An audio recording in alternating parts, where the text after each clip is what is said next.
चंद्रपुरात काँग्रेसमध्ये जर बघितलं असेल तर अंतर्गत वाद जे आहे ते आता समोर येताना दिसत आहे। कुठेतरी विजय वडेट्टीवार असतील, यासोबत जर बघितलं प्रतिभा धानोरकर यांचे वाद जे आहे ते उठून समोर आलेले आहे। या संदर्भात जर बघितलं असेल तर आपल्यासोबत बोलण्यासाठी भाजपचे नेते किशोर जोरगेवार आहेत। काय सांगाल, आता वाद आहे उकडून बाहेर निघालेला आहे, एकमेकांवर वार सुरू आहे, कसं बघताय याकडे आपण? ते खरं आहे की अतिशय एखाद्या कोणत्याही राजकीय पक्षासाठी अशा प्रकारच्या दोन मोठ्या नेत्यांनी आपसामध्ये सार्वजनिक रीतीने येत अशी बयानबाजी करणं हे योग्य नाही।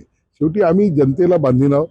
आमचा त्यामध्ये वडेट्टीवार हे चंद्रपूर लोकसभा क्षेत्र, चंद्रपूर विधानसभा क्षेत्रामध्ये घुसखोरी करत आहेत असा त्यांचा धानोरकर खासदार यांचा आरोप आहे। आणि तो आरोप बरोबरही आहे, कारण की एकीकडे तो मतदारसंघ त्यांचा आहे आणि त्यांनी दोनदा तो लोकसभा जिंकून दिलेली आहे काँग्रेस पक्षाला। त्यामुळे त्यांना असं वाटतं की मी इथे सक्षम आहे, मी इथे सगळं पाहणार आहे, आणि त्यामध्ये वडेट्टीवार त्या ठिकाणी ढवळाढवळ करत आहे आणि त्यामुळे त्यांनी तो तीव्र आक्षेप त्या ठिकाणी नोंदवलेला आहे। एकूणच जर बघितलं असेल तर चंद्रपूरच्या राजकारणात वडेट्टीवार यांच्याकडे 15 नगरसेवक आहेत, तर 12 नगरसेवक हे धानोरकरांकडे आहे।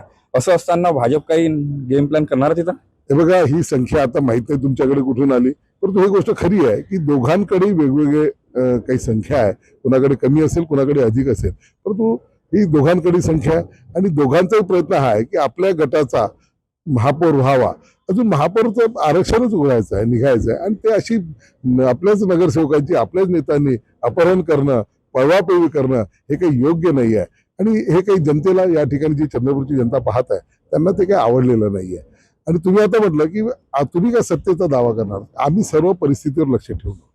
त्यांच्यातलेच अनेक दोन्ही गटातले नगरसेवक, त्यांचे नातेवाईक, त्यांचे मित्र आमच्याशी संपर्कात आहे आणि ते आम्हाला सांगू लागले की स्थिर सरकार, विकासाचं काम करणारं महापौर त्यांना हवा आहे।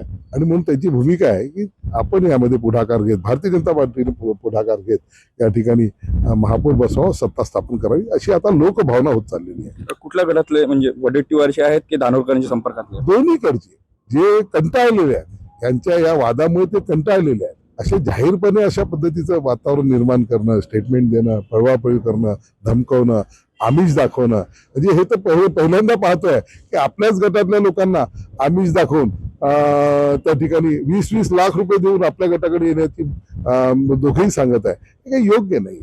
म्हणून आपला गट मोठा दाखवण्याच्या प्रयत्नामध्ये ते एक प्रकारे लोकशाहीची ते हत्या करत आहे असं मला या ठिकाणी सांगायचं। चंद्रपूरच्या भाजपच्या राजकारणात बघितलं असेल 2 वार जे आहेत त्यांचे भांडण होते, मात्र काल 2 वार एकत्र आले आणि एका सत्कार कार्यक्रमात दिसले। काय आता वाद शमला? हे बघा, आम्ही नेहमीच एकत्र राहतो। जेव्हा जेव्हा भारतीय जनता पार्टीचा कार्यक्रम झाला, देवेंद्रजी फडणवीस यांचा रोड शो असेल, अतिभव्य अशी मोटरसायकल रॅली असेल, आणि एवढंच नव्हे तर जे निवडून आलेल्या लोकांचा सत्कार आणि जे पराभूत झाले त्यांची हौसला अफजाई, या कार्यक्रमामध्ये सुद्धा आम्ही नेहमीच एकत्र येत असतो। आमच्यामध्ये कुठे असा वाद नाही आहे, फक्त मतांतर असतात।